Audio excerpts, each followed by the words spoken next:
नमस्कार दोस्तों। मेरे पास सिद्धांत है, कोई सत्ता नहीं। तुम्हारे पास सत्ता है और कोई सिद्धांत नहीं।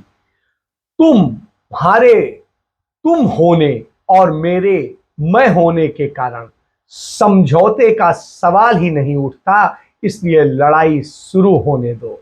मेरे पास सत्य है और ताकत नहीं, तुम्हारे पास ताकत है और कोई सत्य नहीं। तुम्हारे तुम होने और मेरे मैं होने के कारण समझौते का सवाल ही नहीं उठता, इसलिए शुरू होने दो लड़ाई।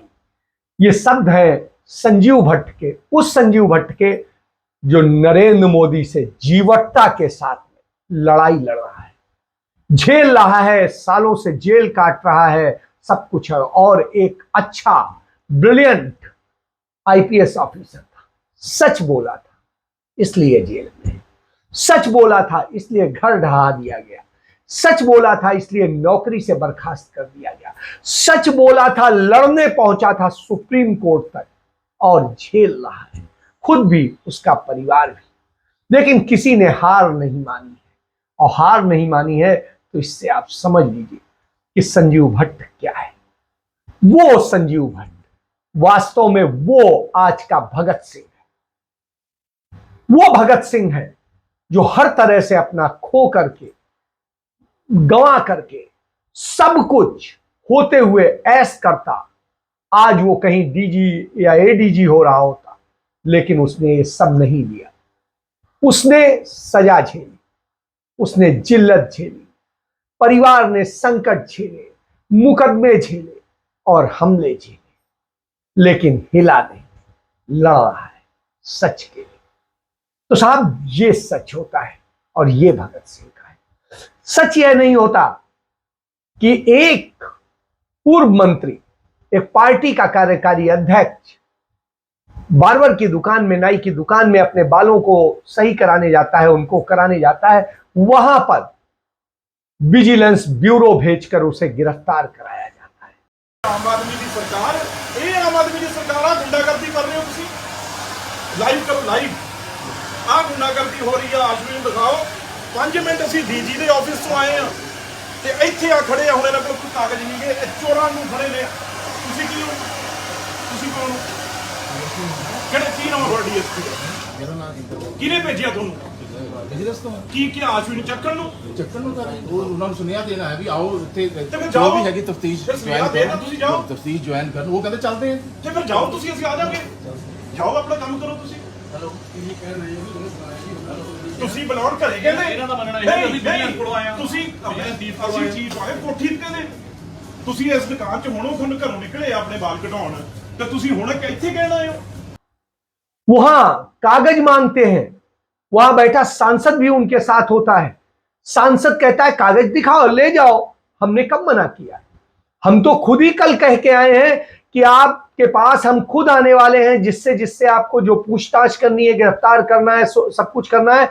हमने तो कहा है हम सोमवार आ रहे हैं और सोमवार हम सुबह आपके पास आ जाएंगे, हमारे सारे नेता आ जाएंगे, जिसे आपको गिरफ्तार करना है कर लेंगे। लेकिन कागज नहीं दिखाते हैं, आखिरी तक नहीं दिखाते हैं और नहीं बताते हैं कि क्यों गिरफ्तार करें।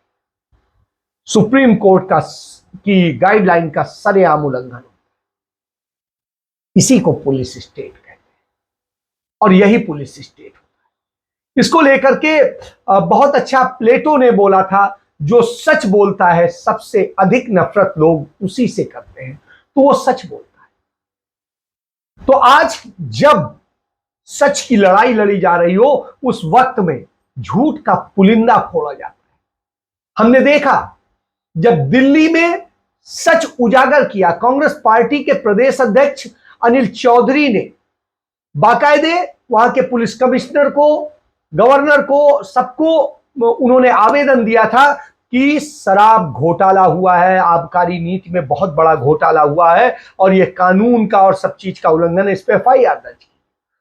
उनके आवेदन को रद्दी में डाल दिया गया था, कुछ नहीं किया गया था। जब गुजरात का चुनाव आया और गुजरात में आम आदमी पार्टी को, हिमाचल में आम आदमी पार्टी को मुख्य लड़ाई वाला, नरेंद्र मोदी से लड़ने वाला दिखाने के लिए आया, तो साहब उसको खोल दिया गया और उसमें एक चीज कही थी मोहन भागवत जी ने कि बड़े बड़े उद्देश्यों के लिए छोटी छोटी आहुतियां देनी पड़ती हैं।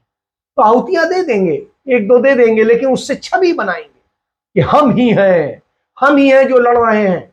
लेकिन वास्तविकता ये नहीं। आप जहां वहां पर ये कहते हैं कि आपके साथ अन्याय हो रहा है, वही उससे ज्यादा बुरी तरीके से आप अन्याय कहां कर रहे होते हैं? पंजाब में, जहां आपके हाथ में सत्ता आ गई, जहां आप कुछ कर सकते, जहां आप दंड देने की स्थिति, तो वहां ये कर रहे हैं। और जहां आप दिल्ली में बैठे हैं वहां आप मलाई काट रहे हैं। आप पंजाब का पैसा, दिल्ली का पैसा सब लगा करके कहां पर विज्ञापन दे रहे हैं?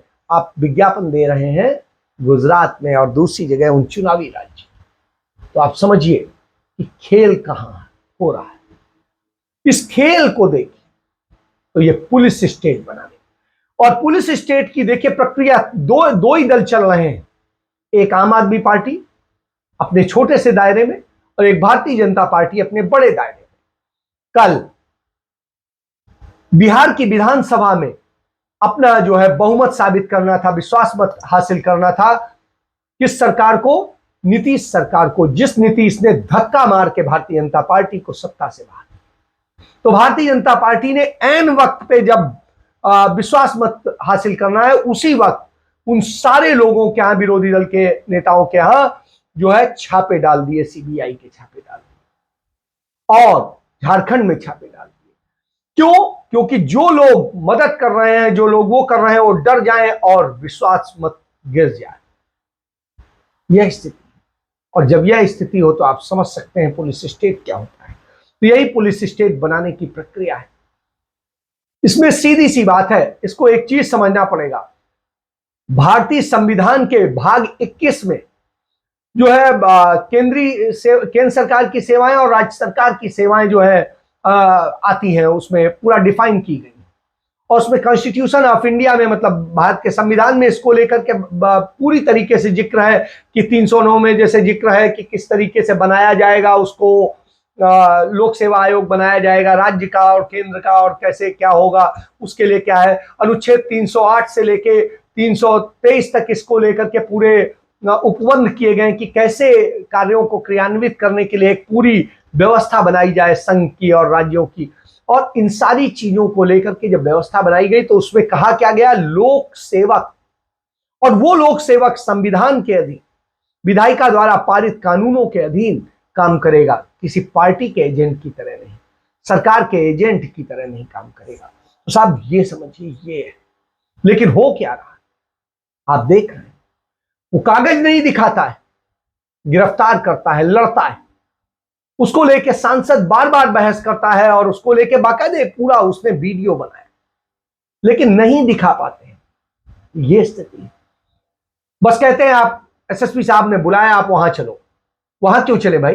कानून कहता है कि जहां से आप गिरफ्तारी करेंगे वहीं पे दिखाएंगे, वहीं पे आप पूरा मेमो दिखाएंगे। पूछताछ के लिए ले जाना है तो उसके लिए पूरा समन देंगे और उस समन के तहत हम जाएंगे। ना आप समन दे रहे हैं, ना वारंट दे रहे हैं, ना कुछ दे रहे हैं, आप तो सिर्फ चेक दो। तो ये स्थिति जो पुलिस स्टेट की स्थिति है, पुलिसकर्मी अपने कार्यों और शक्तियों, कर्तव्यों का उपयोग सामान्य जनता और मौजूदा सरकार के निष्पक्ष सेवक के रूप में करेंगे, यह व्यवस्था है। लेकिन पुलिसकर्मी कर क्या रहे हैं? उन शक्तियों और पुलिस संसाधनों का उपयोग वो राजनीतिक पार्टी या कुछ हितों के समूहों के लिए, उनके हित के लिए काम करते हैं, उसे पुलिस स्टेट कहते हैं। जो सत्ता के लिए काम करते हैं वो पुलिस स्टेट कहते हैं। जो पुलिस का कर्तव्य है वह बिना किसी डर या पक्षपात के सामान्य रूप से सभी राजनीतिक पार्टियों, व्यक्तियों और संगठनों के अधिकारों को बनाए रखें और सभी को समान रूप से संरक्षण प्रदान करें। लोकतंत्र में पुलिस की भूमिका पर संयुक्त राष्ट्र संघ ने भी तमाम सारे दिशा निर्देश दिए हैं। उपनिवेशवादी हो, राजशाही हो, तानाशाही हो, व्यवस्थाएं मूलतः पुलिस राज्य होती हैं, लेकिन लोकतांत्रिक व्यवस्थाओं में भी समय समय पर पुलिस राज्य की स्थितियां देखने को मिल रही और इस समय भारी तौर पे देखने को मिल रही। कहां? सिर्फ दो जगह, एक जहां आम आदमी पार्टी की सरकार है या जहां भारतीय जनता पार्टी की सरकार है, वहां पुलिस स्टेट बन चुका है। और जब पुलिस स्टेट बन चुका हो तो आप समझ सकते हैं। और इन्हीं सारी चीजों को लेकर कि किस तरीके से होगा, क्या होगा। कांग्रेस पार्टी जब अपना अध्यक्ष चुनने का प्रयास करती है, अपने आंदोलन शुरू करने का प्रयास करती है, तो पुलिस छोड़ दी जाती है, सीबीआई छोड़ दी जाती है, ईडी छोड़ दी जाती है, इनकम टैक्स छोड़ दिया जाता है, और एनआईए तक अब लगाई जाने लगी है, एनसीबी तक लगाई जाने लगी है। तो यह स्थिति, और जब यह स्थिति हो तो निश्चित रूप से चिंता है। इस समय कांग्रेस में अध्यक्ष कौन हो, गांधी परिवार का हो या उससे बाहर का हो, इन सब चीजों को लेकर बहस हो रही। आपको जानना चाहिए 1947 से लेकर अब तक जो अध्यक्ष हुए हैं कांग्रेस पार्टी में, राष्ट्रीय अध्यक्ष, उनमें गांधी नेहरू परिवार के तो सिर्फ 5 लोग हुए हैं। उसके अलावा 18 अध्यक्ष हुए हैं जो बाहर के हैं, जो कांग्रेस पार्टी के, जो गांधी नेहरू परिवार के नहीं थे। तो आपको जानना पड़ेगा कि वंशवाद, और गांधी नेहरू परिवार तो इतना बड़ा त्याग करने की क्षमता रखता है कि उसने जब जब जरूरत आई तो उसने बाहर के लोगों को ही प्रधानमंत्री तक बनाया है। आपने देखा है कि 10 साल तक डॉक्टर मनमोहन सिंह को प्रधानमंत्री रखा। बहुत से सवाल उठे, कभी सोनिया गांधी को लेके, कभी राहुल गांधी को लेके कि वो बनेंगे, लेकिन उन्होंने स्पष्ट बना दिया, उन्होंने कहा योग्यतम है डॉक्टर मनमोहन सिंह, वही बनेंगे, और उन्हें बना दिया। तो आप समझिए, उनके हाथ में था पलटने, उन्हीं के नेतृत्व में चुनाव लड़ा गया था। 2004 का चुनाव जो है सोनिया गांधी के नेतृत्व में लड़ा गया था, उनके चेहरे पर लड़ा गया था, और 2009 का चुनाव जो है राहुल गांधी के नेतृत्व में लड़ा गया था, उनके चेहरे पर लड़ा गया। और भारी सफलता के बावजूद युवा को जोड़ा था राहुल गांधी ने, और उसके बाद में, लेकिन स्थिति ये, उसके बाद परिवारवाद का नारा लगाया जाता है। जब कहीं होता है तो परिवारवाद कहा जाता है, जबकि वास्तविकता क्या है। तो इस तरह से करके वास्तव में शिकार किया जाता है। उस शिकार को समझने की जरूरत है। तो सच बोलने की कीमत तो चुकानी पड़ती है। अब राहुल गांधी ने सत्य की लड़ाई, जो सत्याग्रह शुरू किया है, अब उसमें भारत जोड़ो अभियान जो शुरू किया है, जैसे गांधी जी ने शुरू किया था, जयप्रकाश नारायण ने शुरू किया था, दूसरे बहुत सारे लोग, लोहिया और सारे, आज उसी तरीके से राहुल गांधी ने उसकी घोषणा, और राहुल गांधी ने लड़ाई पूरी लड़ने की कह दिया, और कह दिया कि मैं नहीं डरता हूं किसी। सुनिए बात जी, हम इंटिमिडेट नहीं होंगे, हम नरेंद्र मोदी से नहीं डरते हैं। समझ गए बात? कर लें जो करना है, कुछ फर्क नहीं पड़ेगा। राहुल जी बोलने दीजिए। जी, जो मेरा काम है देश की रक्षा करना, लोकतंत्र की रक्षा करना, देश में जो हार्मनी है उसको मेंटेन करना, वो मैं करता रहूंगा। ये कुछ भी कर लें, जो करना है कर लीजिए, तो आप कर लीजिए, जेल में डालना है डाल दीजिए, कोई परेशानी नहीं है। हम डरते नहीं हैं, हम कायर नहीं हैं, हम कहने वाले भगत सिंह नहीं है, वास्तव में भगत सिंह है। तो यह क्षमता होती है। जैसे संजीव भट्ट लड़ रहे हैं, जैसे तीस्ता सीतल लड़ रहे हैं, जैसे डी शिव कुमार लड़ रहे हैं, श्री कुमार लड़ रहे हैं, जो वहां डीजीपी रहे थे। इस सारे लोगों के पास सब कुछ था, लेकिन उन्होंने सब कुछ खो दिया, छोड़ दिया, जेल में पड़े हुए, लेकिन डर नहीं, लड़ाई लड़ रहे हैं। तो आप समझिए, कप्पन आया था कहां से? केरल से, लड़ाई लड़ने उस दलित लड़की के साथ जो गैंग रेप हुआ था उसको लेकर जेल में पड़ा हुआ। सुप्रीम कोर्ट शायद सुन ले, शायद कुछ कर, तो बहुत सारी चीजें हैं। तो यह पुलिस राज में फंसाने का काम हो रहा है, और वही चल रहा है। मोदी कहते हैं बार बार कि वह राज्य मुझे वापस चाहिए। कौन? बिहार। क्यों? उसके लिए वो सीबीआई, ईडी सबको दिशा दिखा रहा है। तो यह स्थिति है। दूसरी तरफ खुद को समाजवादी और जाना क्या बताने वाले आरिफ मोहम्मद खान किस तरीके से पद के लालच में कितने गिर जाते हैं लोग, ये देखिए आप। 1977 में भारतीय क्रांति दल उन्होंने था, और उससे एमएलए बने थे, और इंदिरा गांधी से लड़ाई लड़ रहे, और उसके बाद में फिर वो 1980 में कांग्रेस में शामिल हो गए, और कांग्रेस की टिकट पर जो है जीते, और सांसद बने, मंत्री बने। तो आप समझिए 80 में और 84 में दोनों बार वो सांसद बने और मंत्री बने, और उसके बाद में इस्तीफा दे करके अपने आप को दिखाया कि हाँ हम बहुत बड़े हैं, वो हैं, और उसके बाद में वो शामिल हो गए जनता दल में, और जनता दल से एमपी बने, मिनिस्टर बने। उसके बाद में फिर बहुजन समाज पार्टी में चले गए, वहां पर भूल गए सारी नैतिकता, सारी चीजें, और उसके बाद में भारतीय जनता पार्टी में आ गए 2004 में, और उसके बाद में अब भारतीय जनता पार्टी के उससे बने हुए हैं गवर्नर केरल के, और वो वहां के डॉक्टर गोपीनाथ रविंद्रन हैं, हिस्टोरियन हैं, उन पर कमेंट करते हैं। वो इरफान हबीब साहब पर करते हैं जो इतने बड़े हिस्टोरियन हैं। क्यों आप गलत इतिहास बताएंगे तो एक मंच पे होंगे तो नहीं स्वीकार करेंगे। इंडियन हिस्ट्री कांग्रेस में जब बोलने की नौबत थी तो वहां मौलाना आजाद के बारे में वो गलत बोल रहे थे, और गलत बोल रहे थे तो इरफान साहब ने आपत्ति किया और उन्हें सख्ती से टोक दिया और कहा आरिफ साहब उसी संबंध वो गुस्सा गए, अपशब्द कहने लगे उनके जैसे व्यक्ति के लिए। आप सोचिए, एक वीसी के लिए आप क्रिमिनल कह रहे हैं, इरफान हबीब साहब के लिए आप गुंडे कह रहे हैं। सही बोलने वाला निश्चित रूप से वो गुंडा है, वो अरविंद केजरीवाल जैसा झूठा नहीं है जो बार बार कहते हैं कि हमारे इस मंत्री को आने के लिए पैसे ऑफर किए जा रहे हैं। उनके लोग कहते हैं कि हमारे इनको विधायकों को तोड़ने के लिए पैसे ऑफर किए जा रहे हैं। ये किए जा रहे हैं तो नाम बताइए ना, क्यों नहीं बताते हैं, क्यों डरते हैं? आप तो कह रहे हैं आप भगत सिंह, बताइए, आइए सामने, दीजिए सबूत, जेल भिजवाइए, एफआईआर दर्ज कराइए, दीजिए ना एप्लीकेशन। नहीं देंगे क्योंकि वास्तव में आप चोर हैं, और चोरों से उम्मीद क्या करेंगे? आप जिनको बोलते हैं कि गलत कर रहे हैं वही काम तो आप कर रहे हैं पंजाब में। कौन सा आपने पंजाब में अच्छा काम कर दिया है?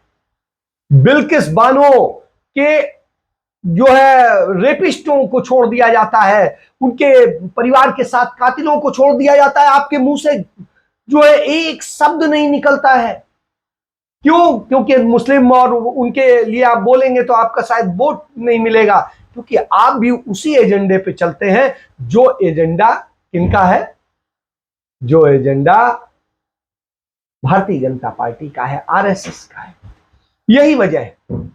ये तो कहिए सुप्रीम कोर्ट में जो है कांग्रेस के लोगों ने आवाज उठाई, उसका नतीजा है कि सुप्रीम कोर्ट ने कहा कि अब वो एक बार इसको सुनेगा और उसकी समीक्षा करेगा। चलिए, समीक्षा में क्या होता है क्या नहीं होता है पता नहीं, लेकिन ये सुनेगा तो अच्छा है। पीएमएलए पर चिदम्बरम ने एक याचिका दाखिल की, उस पर उसने कहा कि चलो हम एक बार दोबारा पुनर्विचार करेंगे। करना चाहिए, यदि किसी ने गलती की है तो उसे सुधारना चाहिए, लेकिन सुधारेगा कौन? उसके पहले ही अमित शाह के जो वकील थे लुलू, वो जो है अब बनने जा रहे हैं चीफ जस्टिस ऑफ इंडिया, और ऐसी स्थिति में वो तो वही एजेंडे सेट करेंगे जो चाहते हैं। आप देखिए, उसमें रिपोर्ट आ चुकी है कि साहब सहयोग नहीं कर रहे हैं जांच में।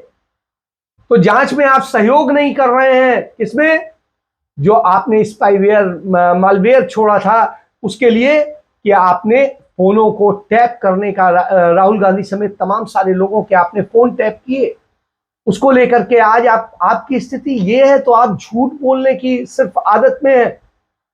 और पेगासस मामले में कोई चीज, इसीलिए स्पष्ट कोर्ट में कहा गया, जांच अधिकारियों ने कहा कि केंद्र सरकार सहयोग नहीं कर रही है, सुप्रीम कोर्ट में उस कमेटी ने कहा है, और मालवेयर मिला है फोन में। इसका मतलब आपने ये सब खेल किए हैं। ये खेल सामने आते हैं तो आप डर जाते हैं क्योंकि आप झूठ, और वही स्थिति है। तो दोनों मिलके जब खेलते हैं तो ऐसे ही होता है कि पक्ष भी हमारा विपक्ष भी हमारा, और इसकी जो आप राजनीति चल रहे हैं उससे नहीं होगा। आपको सच को बताना पड़ेगा। आप बोलिए ना, आप संघर्ष कीजिए एक बार, कांग्रेस की तरह आइए कि कैसे बलात्कारियों को छोड़ दिया गया। आप संघर्ष करते कि दिल्ली में जो दंगे हुए उसको लेकर के, जहां आपका राज्य था, आप नहीं बोले। आप तमाम चीजों पे नहीं बोलते हैं। किसानों को रौंद के मार डाला जाता है, आपकी आवाज नहीं निकलती है। स्थिति ये है, जो है हालत इतनी बदतर कर दी है आपने कि कहीं पर क्या कहा जाए। आप सब चीजें छीनने में आया है। तो रिपोर्ट आई है, सीवीसी की रिपोर्ट है कि गृह मंत्रालय, रेलवे और बैंकों में भ्रष्टाचार सबसे अधिक है। क्यों नहीं कार्रवाई करते हैं? पंजाब में अकाली दल के तमाम नेताओं पर आप ही आरोप लगाया करते थे। आज आप सरकार में हैं, उनके खिलाफ आपने एक भी एक्शन नहीं लिया। भारतीय जनता पार्टी के जो नेता थे जिन पर आरोप लगते थे उन पर आपने एक भी एक्शन नहीं लिया। चुन चुन के कांग्रेस के उन नेताओं को आप हमला कर रहे हैं जिन पर भारतीय जनता पार्टी चाहती थी हमला हो। क्योंकि वो बोलते हैं और वो बोलते हैं और लड़ते हैं। तो आप नहीं चाहते कि लड़ने वाले और सच बोलने वाले रहें, इसीलिए आपके दुश्मन है। तो प्लूटो ने सही कहा है कि सबसे ज्यादा नफरत आपको उनसे है, और जब उनसे नफरत हो तो समझ लीजिए, एक तरफ गौतम अदानी जो है लगातार लूट रहे हैं देश को। देश के पास, भारत के पास कुल जो रिजर्व फंड है वो 4.7 लाख करोड़ रुपए का है, और इसमें 2.2 लाख करोड़ रुपए अदानी के पास। अब आप समझिए कि देश के इतने में से 2.2 लाख करोड़ रुपए अदानी को दे दिए गए हैं। यह स्थिति है। 5 ट्रिलियन की आप बात करते हैं, 5 ट्रिलियन में 2.2 ट्रिलियन तो अदानी ने कब्जा कर रखा है कर्ज के नाम पर। और स्थिति यह है, तो देश को क्या दे रहा है? देश को लूट रहा है। लेकिन उस पर जांच नहीं होगी, किस तरीके से उन्हें फायदे दिए जा रहे हैं, उनके लिए नियम बदले जा रहे हैं, सब कुछ हो रहा है, उस पर जांच नहीं होगी। इन सारी बातों को समझने की जरूरत है, और इस खेल को समझने की जरूरत है। ये पूरा खेल कारपोरेट खेल रहा है, कारपोरेट ही पक्ष और विपक्ष दोनों तय करने का काम कर रहा है, जिससे उसको तोड़ने वाला कोई ना रहे। क्योंकि उनके साथ कभी भी अदानी के लिए क्या बोले हैं अरविंद केजरीवाल, अंबानी इसके लिए क्या बोल रहे हैं। एक बार एफआईआर दर्ज की थी, याद करिए, जब नई नई सरकार आई थी, 30-35 दिन रही थी, और उस सरकार के दौरान एफआईआर दर्ज की, और उसके बाद में पता नहीं वो एफआईआर कहां गई। क्योंकि उनसे क्यों, और उन्हीं के फल फूल रहे हैं। इस समय पंजाब में अदानी के कई सारे प्रोजेक्ट बिल्कुल तेजी में बढ़ रहे हैं, अंबानी के बढ़ रहे हैं। तो इसको देखना पड़ेगा। तो यह एक सत्य है, इस सत्य को पहचानिए, और इस सत्य को जानिए कि किस तरीके से देश को बेचा जा रहा है, और कुछ लोग फर्जी तरीके से लोकतांत्रिक चेहरा ओढ़ करके इस देश को लूटने का काम कर रहे हैं, मिल के लूटने का काम कर रहे हैं। इसके साथ मैं चर्चा समाप्त करता हूं।